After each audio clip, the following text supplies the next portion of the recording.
Yeah, and then but it was wonderful to see her as a swing. She did just about every part in Chicago, and that's her brilliance is being able to capture every character, know every move for every character in a show. Now, while we're on that moment, for the students out there watching this, how do you go about doing that? Learning every role in the show and, okay, you're going to do this tonight, or you're going to do that tonight, or, you know. I took copious notes, literally going from, okay, I entered from stage right and I come down stage and I'm going to cross male number 1. I'm going to chalet around him, and then I'm going to go back up stage center. Like I literally had each note and with drawings. And now they actually have an app that you can do that, where you can do spacing and move things around. Yeah, I know. I wish I had that back then. But yeah, and so the way they taught it was literally you learn the entire show with one track, and then the rest of it was up to you. So there were only 4 of us. Right. And we would rehearse together, just the 4 of us, the other 3 swings, and we would help each other with each track. So, I mean, I had the best time working with these people because they were the ultimate professionals, and just would fill in wherever I needed to. You know, if I needed to lean on someone, you know, T. Oliver Reed would lean while I had to whatever lift I needed to do, and we just worked through it. And then they would watch it to make sure, right? I couldn't just do the show. I would have to get cleared for each one. So they would come in and they would have a rehearsal once a week, once every 2 weeks. Right. And they would come in and watch and go and give me notes. And then they go, okay, you're cleared for that one. You're cleared for the next one. You're cleared for the next one. So it was just piece by piece by piece. But it takes, you know, intense focus. And actually, you know, she was accepted to Stanford to be a heart doctor. I mean, that's what she was going to do is to be a heart doctor. Really? Pre-med, yeah. And she was, but you know, the opportunity to go tour with Milli Vanilli took over, and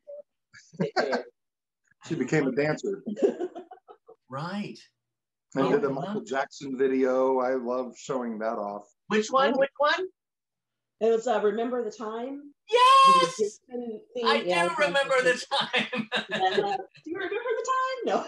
Oh, yes. Oh, my gosh. Yeah. You know, I've been listening to his music lately, so I've been playing that a lot. Oh, that's fantastic. How was that, by the way, for those Michael Jackson lovers to work on that set? Oh, he's the ultimate professional. He was very kind. It was a big group of us, so I'm sure that was weird for him to have all these people around him like that. But he worked really hard. What I still love to this day, and I think I took that on as I did that. First of all, it was a 4-week shoot. They did not mess around. It wasn't like 1-day video. You know, it was filmed on the Universal lot in 2 sound stages, and it was incredible. It was incredible. John Singleton, the director of Boys in the Hood, he directed that video. So it was really fortunate to like work with a director like that.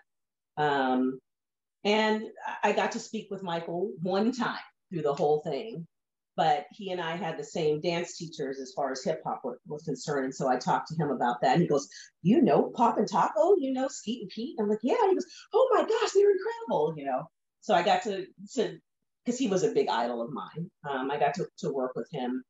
My favorite story I always tell is whenever we were about to do a take, he would literally stand there with his arms like this, just down low. And he'd just kind of stand there, no energy whatsoever. And then they'd count down 5, 4, 3, 2, 1, and go, whoa! And then all of a sudden he was like spinning, doing the toe thing, doing the choreography with us. And then they'd go cut and he'd go, okay, what's next? Like, I was like, what? You know, because we had to build up. We're like, okay, let's get going. Here we go. He was just like, okay, let's do it again. It was like a rocket. Woo! I mean, 0 to 60 in a second. Wow. Every single take for 4 weeks. just, it was incredible to watch that, to see that it was so natural for him. So yeah, it's one of the most exciting and biggest things that I feel like I did in my dance career, for sure. Wow. One of them. One of them. One of them. Because after Chicago, she went to Broadway. Right. Now, I wanted to throw out a name here, since we're on Broadway.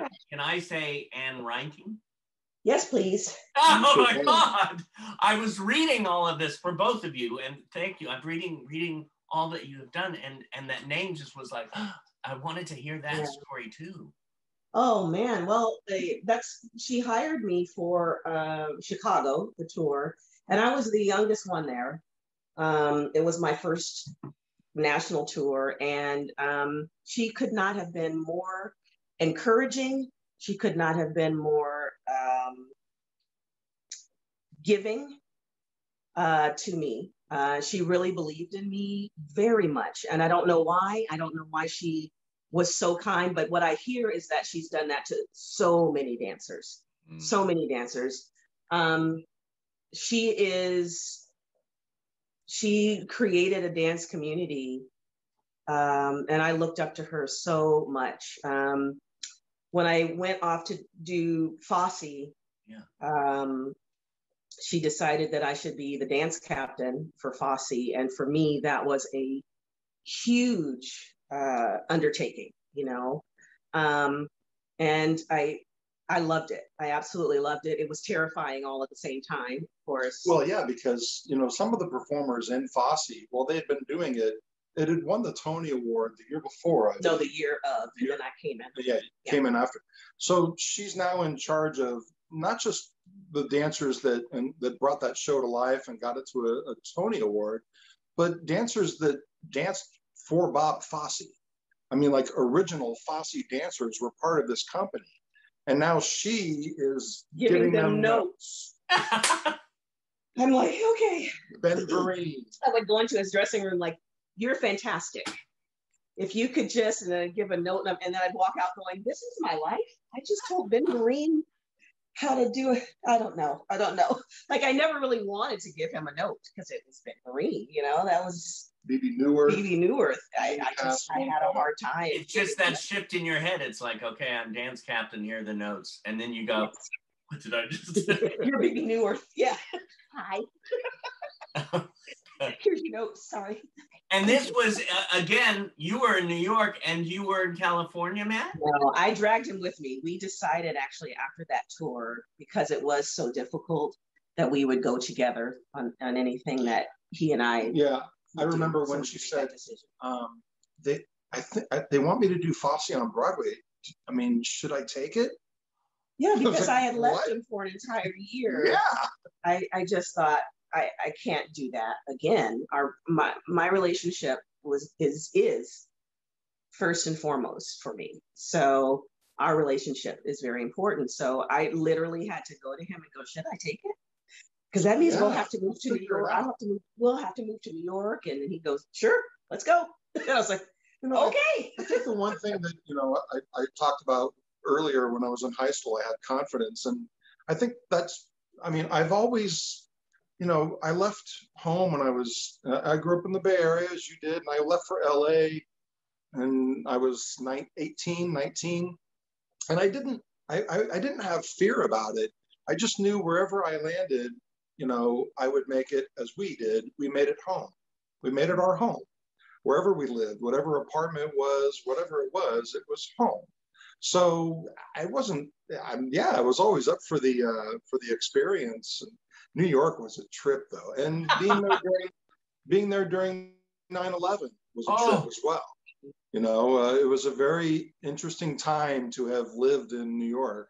How close were since you brought up that, how close were you to where it all 40 blocks. Yeah, I mean, we were in Midtown Manhattan in the theater district, and that was down Battery Park, you know, Wall Street area. But the interesting thing, David, is, you know, she actually blew out her ACL doing the Fosse show. Yeah. And that morning we were at the orthopedic surgeon where he said, yeah, you tore your ACL. We're going to have to do surgery, blah, blah, blah. And we left that. And we were walking back to our apartment, and every emergency vehicle around was screaming past us. And I was like, something's going on. You can't see from Midtown. You can't tell, way, way down there. Yeah. But you knew something was going on, something big. I thought something happened in one of the tunnels, because they're under the river and stuff. But, got home. I was getting ready for work. And I came out, and right as I came out back to the living room, Angel said, "You're not going to work today." And I went, "Why?" And I looked at the TV screen as the second plane went in. Oh. And that was, it was a nightmarish experience. I mean, thankfully, we're still here, and we didn't lose anyone we loved, but a lot of people did. Yeah, and it was a traumatic experience to see people. I remember that day. I remember seeing people walking uptown in their suits. Covered in soot. Covered in soot, just the look on their faces. Yeah. I knew they had seen things I hadn't, and it was a very something I'll live with, and it'll hit me emotionally, every year when the anniversary comes up. How and so once you're in that moment, it's like shifting to another moment, to the AC, to your leg. Yes. How far into the performances had you been? 3 years. And the show was closing in a week. And not just that, David.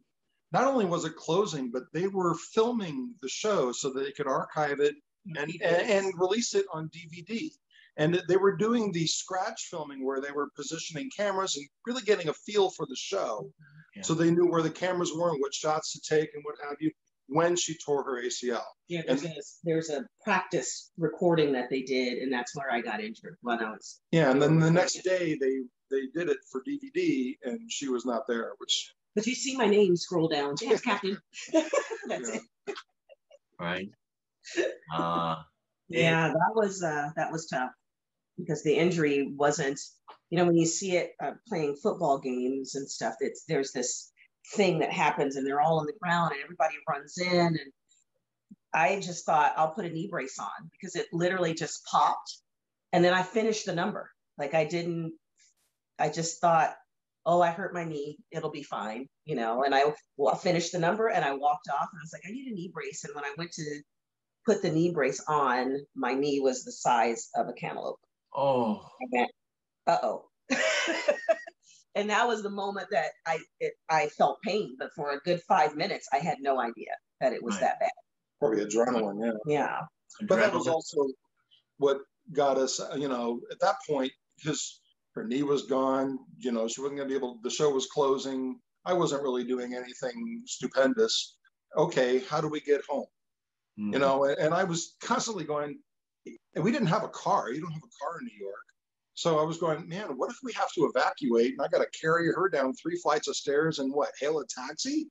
So, we were just trying to figure out our exit plan. And there was no Uber back then. No, there was it was not. We were like, should we get a rowboat to see if we can go across the bay? I don't know. Let's see about this, But fate would have it. And The Lion King, the Broadway show, they were looking for somebody to be their guest services manager at the Pantages Theater in Los Angeles. Right. So I put my resume in, and they hired me, and it got us home. Excellent. And then I went right to work for The Lion King in Los Angeles. So that was like within a week or two, right? No, it was 3 months. Yeah, well, it was November. I remember leaving New York in November. 2 months. Yeah, 2 months after. Because you still had to heal. Yeah, my recovery was going to be at least a year, 6 months to a year. Right. So, and then once we found out, it was actually a career-ending injury for me. So that was, yeah. Oh, it was. But she still went on to perform. I did. Well, and you teach too, right? Yes, I taught for 5 years at a high school, and then I taught dance with our friend. Where we were teaching professionals how to audition. So I would teach movement to help them, actors, learn how to move a little bit better so that when they're auditioning for musicals and things like that, feel stronger in their bodies. So yeah, I went into the teaching direction. She had already had practice with that, because when I did the Beetlejuice show at Universal, I had to do this like hip hop style dance. Right. And I'm an actor. I'm not a dancer. So we used to practice. But living with a dancer helped a lot. He's like 5, 6, 7, 8. You know, cross right. Kickball change. He's like, what? You gave him the notes. I did. Try it again. That's wonderful. What brings you both? This is a question for both of you. What brings you joy the most? My family has always been. Sure. It's our relationship. Our kids have always brought me joy. But we both love to perform. You know, for me, it's I haven't been on a stage in quite a long time. But you know, even for me, I love playing music, and I go out to the garage. I've got my drum set, which is not, I mean, it's an electronic drum set. It's a full kit, but it's in my headphones. Nobody else hears it. And I have a bass guitar. I was in a band for 7 years when I was in LA. And so, you know, I have a 4-channel mixer, and I hit shuffle on my phone, and I play along with whatever comes up, you know, and that brings me joy. It's just my escape, and I can still feed my creative soul. Well, it's music. It's interesting you said that, because I was thinking a moment in my life that I could go back to was coming to your house, both of your house, yeah. And I went into the garage, and you guys were playing, you know, you were doing the band, and you came in to sing, and yes. You were, you know, and then your son, and you know, the whole family was doing it, and I was just going, this is so wonderful. Yeah, we passed it on to them. To both of them, they both love it. Which really means they'll never move out. Oh my gosh. And for me, I actually returned back to theme parks because I started back at Disneyland. This was World. Disneyland. Disney World, yeah. Disneyland. Oh, back there. Yeah, in LA when we went back. Once I was able to walk again, I went to Disneyland and opened the Aladdin Spectacular at. Right. Yeah, so that was really fun. What did you do there? So I did 2 roles. I was just a singing role, so I had transitioned because of my injury. You were a singing role. Yes, I was a singing role instead of the dancer who could hold a note. So that was my first transition from, okay, I'm going to sing now. Actually, open the show. But yeah, oh my gosh, open the show. Well, I'm sorry, I just went back to Broadway. I played the narrator. Yeah. Which was the person that sang in the beginning of the show, and then I also were different characters throughout the show. And I think I saw you because I saw that show at Disneyland. I just isn't it great? It was the beginning of their big shows there. So you know, and that was a question too I was going to ask, but you know, sometimes you'd flow down the river on that raft. Yeah, especially wait, I had a question back there near 3. I take full responsibility. And then my brain goes, yes, but I'm going to make you forget it. The transition. How does an artist deal with, you can't dance anymore? That news. Yeah, that was tough. So when we came back here, throughout the entire time I was studying singing and acting while I was in New York. So, you know, during the day, that's the thing about New York actors. They're performers. They're incredible because you never stop studying. You're always taking an acting class and a dance lesson and a singing. Even though you have a show at night, we were constantly preparing, you know, and constantly keeping the instrument ready for whatever was to come. And so I had been studying singing lessons through Starlight Express, into Chicago, into Fosse. So it was like, I literally just had to make the choice and go, I can't dance the way I could then. So I'm going to go in as a singer, and then they'll see that I can move pretty good, right? And so that became a kind of exciting thing. It was like, if I can get past the singing call, then I will go back to my comfort zone of the singer who moves. Yes. So that adjustment in my mind was really helpful. Just kind of making it a goal.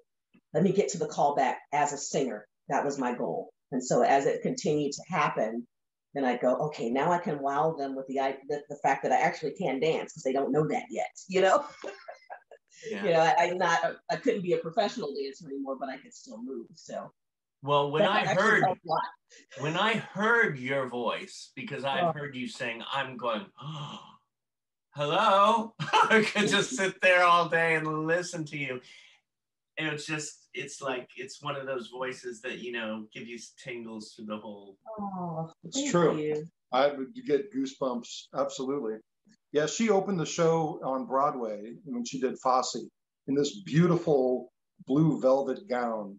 And she did the first show, the first number, which was Life is Just a Bowl of Cherries. And it was, I mean, her voice, you know, her style, and the orchestra, it was just really a power moment. And I'm so glad that I have it as an MP3 file. You know, I've got the recording, and because I listened to it, and oof, yeah, it's good stuff. And then from singing to acting, I was taking acting lessons, but that was kind of the third thing.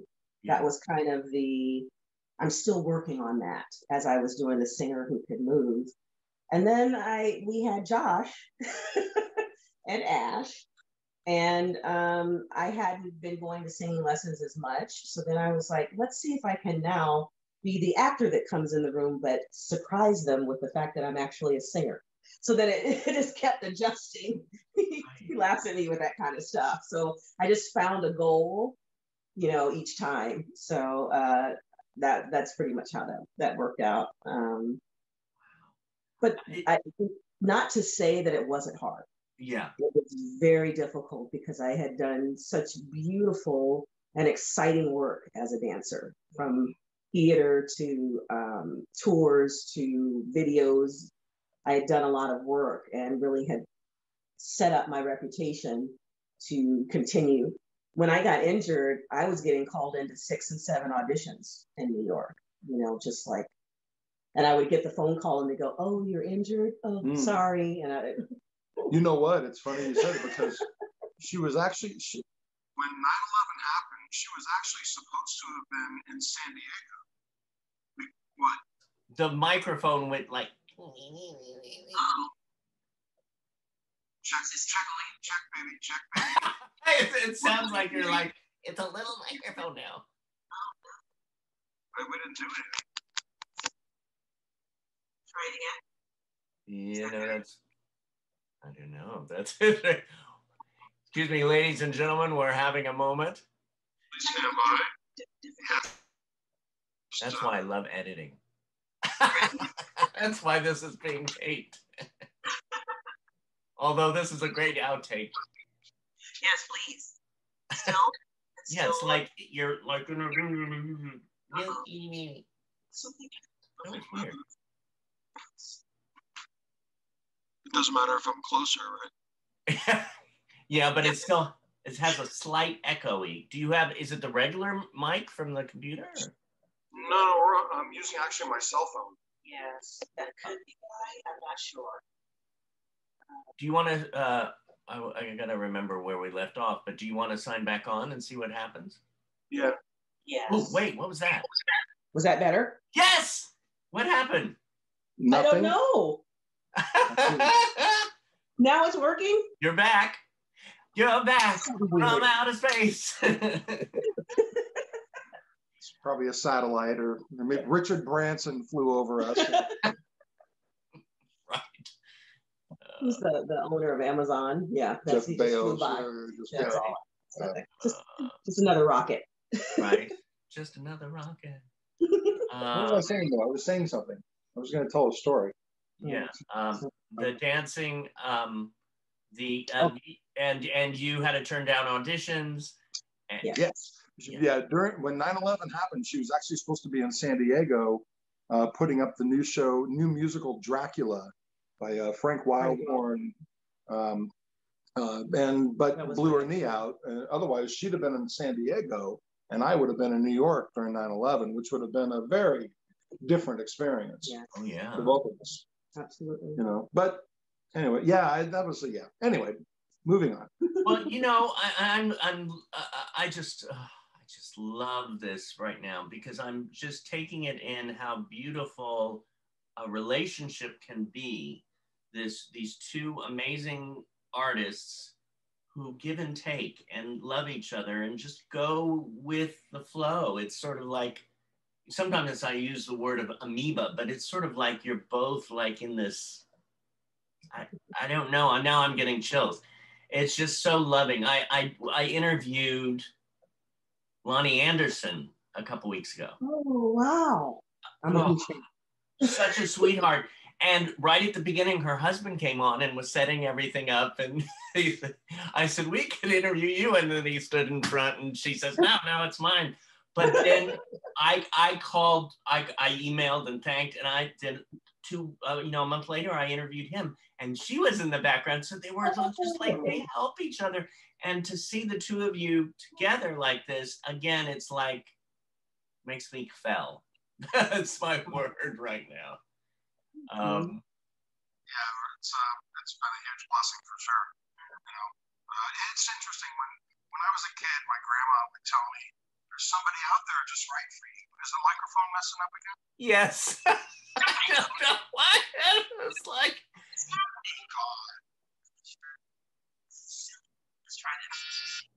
your grandmother. Remember, it's your grandmother. Thank you. Let's try that. Is that better? No. Testing 1, 2. Isn't that weird? My battery is like 27%. I don't know why that would matter though.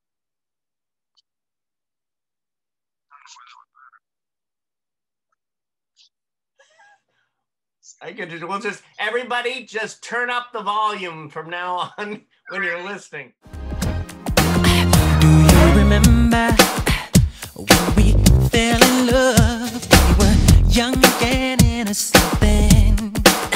Do you remember how it all began? It just seemed like heaven, so I did it. Do